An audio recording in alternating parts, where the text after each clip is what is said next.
Bismillahirrahmanirrahim. Welcome to the online support program. I'm Razia Ali, your computer science teacher. It's my 4th lecture of class 10th. This lecture is related to the chapter number 1, programming techniques. In previous lectures, we have discussed about the problem solving, algorithm and flowchart. Algorithm is a step-by-step procedure to solve a problem. So for solving a problem in computer science, we have to write the solution of the problem step by step, and that is known as step-by-step solution of the problem is known as algorithm. And flowchart, what is flowchart? Flowchart is a pictorial form of algorithm. When we write the solution of the problem step by step, if we want to put it in a graphical form, so we use flowchart. In previous lectures, we have discussed about the symbols of the flowchart and about the algorithm. Now, in this lecture, we are going to solve the exercise questions. Exercise question 4, 5, 7. We are going to create algorithm and flowchart in this lecture. Let's start with the first question. The first question, exercise question, is in book page number 29. In page number 29, the first question is actually the fourth question. Question is, write an algorithm. We have to write an algorithm and draw a flow chart to calculate the area of rectangle for given breadth and length. For finding the area of rectangle, we must know the formula. The formula of area of rectangle is area equals to width into length. This is direct shows multiplication. Fine. If you know the formula of any question, any formula, so you can make easily an algorithm. In formula, equal के हमेशा right hand side, for example equal के right hand side पे है width and length.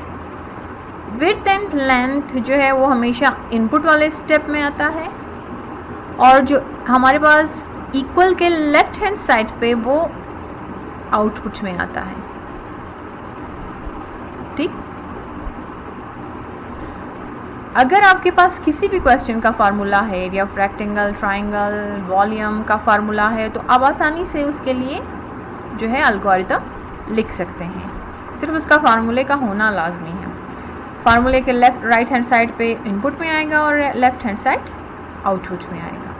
Fine. Now let's start writing algorithm for area of rectangle. The step 1 STEP1, you have to write it as it is because it's rule for writing an algorithm. Step 1 colon, write it as it is. So input, in input we have two variables, width and length. Right formula के right hand side पे जो width and length है वो हम as a input लेंगे, क्योंकि ये width और लेंथ में हम जब वैल्यू पुट करेंगे तो ये एक दूसरे से, दिस डायरेक्ट शोज मल्टीप्लिकेशन, ये एक दूसरे से मल्टीप्लाई होगा और इसका आंसर जो है हमारे पास एरिया वाले वेरिएबल में आएगा. इक्वल के लेफ्ट हैंड साइड पे जो एरिया वेरिएबल है वो यहाँ पे आएगा और एरिया वाले वेरिएबल. और इसके बाद जो है स्टेप 2 में हम प्रोसेस, कैलकुलेट मीन्स प्रोसेस में हम हमेशा फार्मूला लिखते हैं. प्रोसेस जहाँ होगा हम हमेशा उसमें फार्मूला ही लिखते हैं. ठीक है, फार्मूला लिखते हैं अगर हमने किसी फार्मूले के लिए एल्गोरिथम लिखना है. फाइन. प्रोसेस में क्या आएगा? फार्मूला क्या है एरिया ऑफ रेक्टेंगल का? Area equals to width into length. और स्टेप 3 में हमारे पास जो आउटपुट आएगा वो एरिया आएगा, क्योंकि विड्थ और लेंथ जो है मल्टीप्लाई होके एरिया में आएगा और एरिया जो है एज अ आउटपुट हमारे पास आएगा. प्रिंट एरिया हमारे पास एज अ आउटपुट प्रिंट होके आएगा. सो हमेशा एक एल्गोरिथम में इनपुट, प्रोसेस और आउटपुट, यानी इनपुट, कैलकुलेट और प्रिंट का होना लाजमी है. ये एवरेज की बात कर रही हैं, एवरेज एल्गोरिथम्स की बात कर रही हैं. ठीक है. और जहाँ तक मैं बात करें रेड कलर में आपके पास जो भी वेरिएबल आएगा, जो भी वर्ड आएगा, यहाँ पर मैंने एज अ वेरिएबल इसको मेंशन किया है. What is variable? Computer science में वेरिएबल का मतलब होता है जिसकी वैल्यू चेंज होती है. और जो मेमोरी में जाके स्पेस ऑक्यूपाई करता है, जिसमें हम कोई वैल्यू रखते हैं।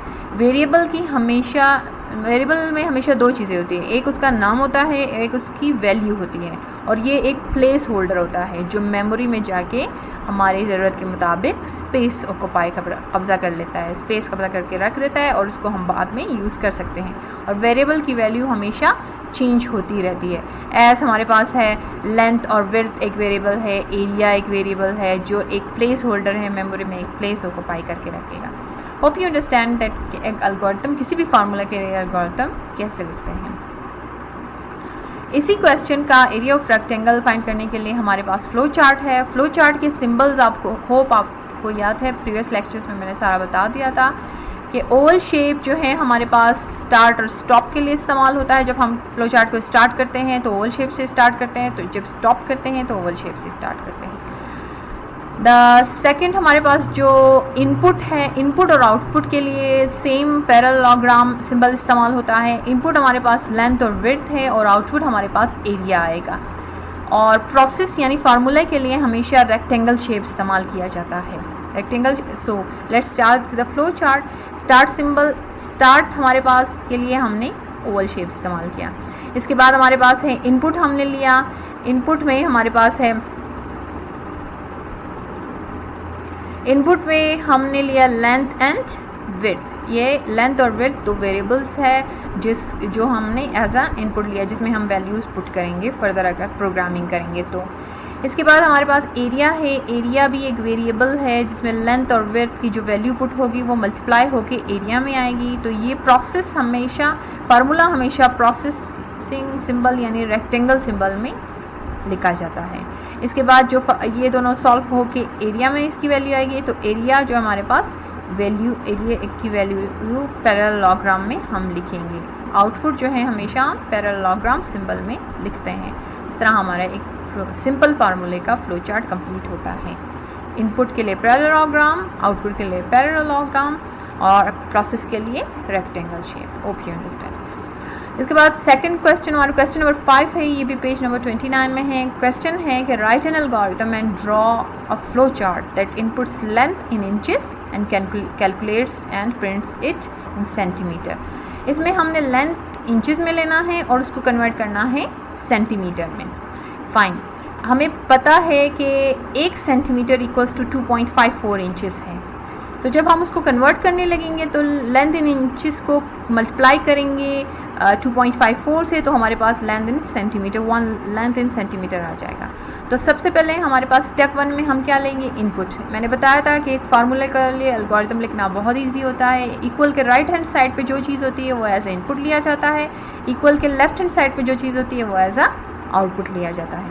तो सबसे पहले स्टेप 1 में हम लेंगे इनपुट में हम लेंगे length in inches, length in inches ये यहाँ पर, और उसके बाद प्रोसेस में हम फार्मूला लिखेंगे, calculate the length, process calculate the length in centimetre, length in centimetre equals to length multiply by 2.54, ये फार्मूला हम सेकंड स्टेप में लिखेंगे।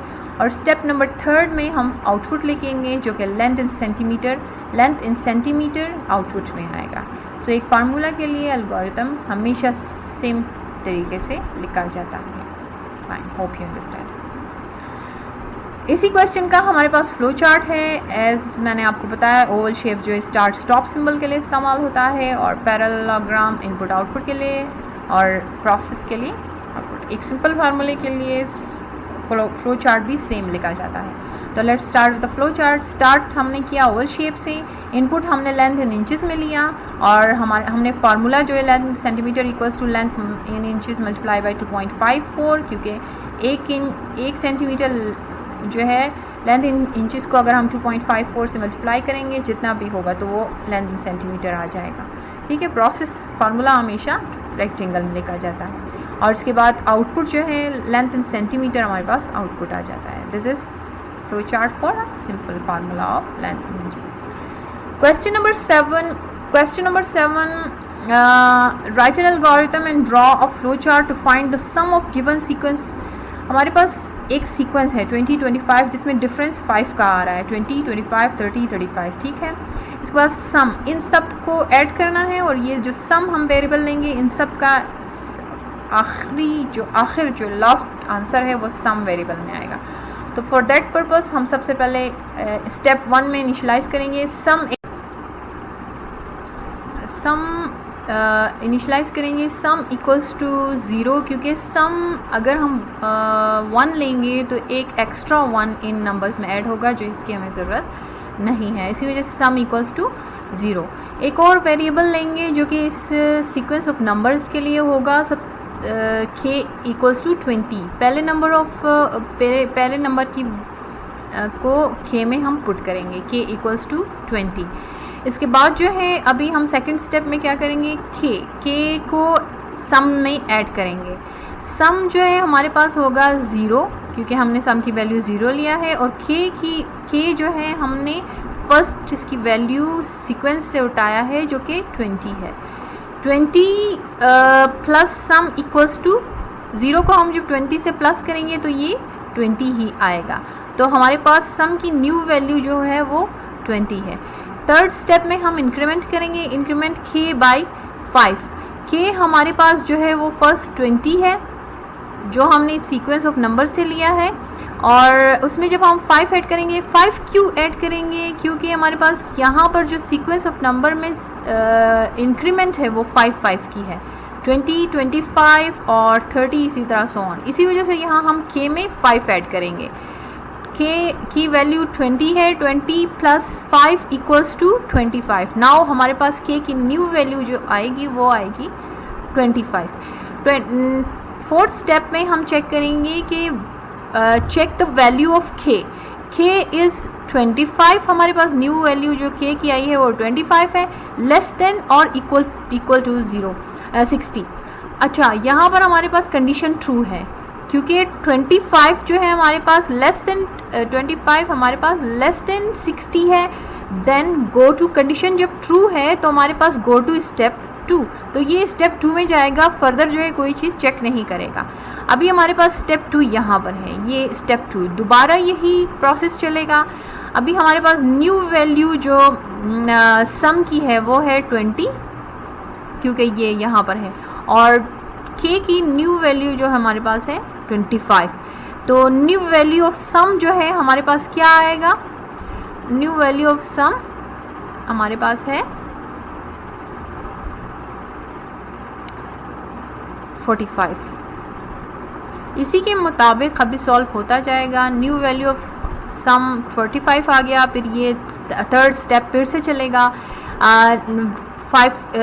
k की वैल्यू 25 हो गई थी, 25 प्लस k जो है हमारे पास क्या आएगा, 25 प्लस k हमारे पास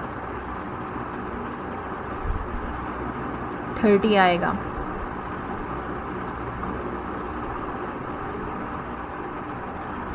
और ये प्रोसेस जब तक 60 नहीं आता या 60 से अबव नहीं हो जाता या चलता जाता है।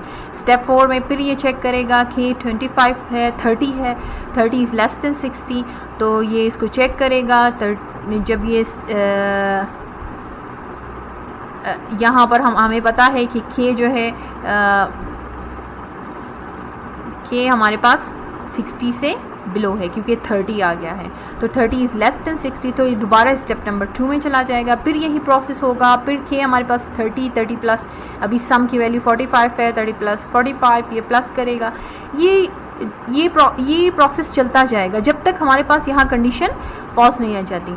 जब कंडीशन हमारे पास यहाँ कंडीशन में क्या आएगा, कंडीशन में 65 से अबव हो जाएगा, 65 आ जाएगा, k 65 is less than equals, तो ये कंडीशन क्या हो जाएगी, फॉल्स हो जाएगी, तो स्टेप नंबर 2 में नहीं जाएगा। वो क्या करेगा, स्टेप नंबर 5 में जाएगा, क्योंकि कंडीशन यहाँ पर फॉल्स हो गई। जब तक कंडीशन ट्रू थी वो ऊपर स्टेप 2 में जंप कर रहा था, और अभी कंडीशन फॉल्स हो गई है तो स्टेप 5 में जंप करके प्रिंट क्या करेगा, the last value of some जो हमारे पास आ जाएगा उस सम को यहाँ पर प्रिंट करेगा, और इस तरह हमारा एल्गोरिथम क्वेश्चन सॉल्व हो जाएगा।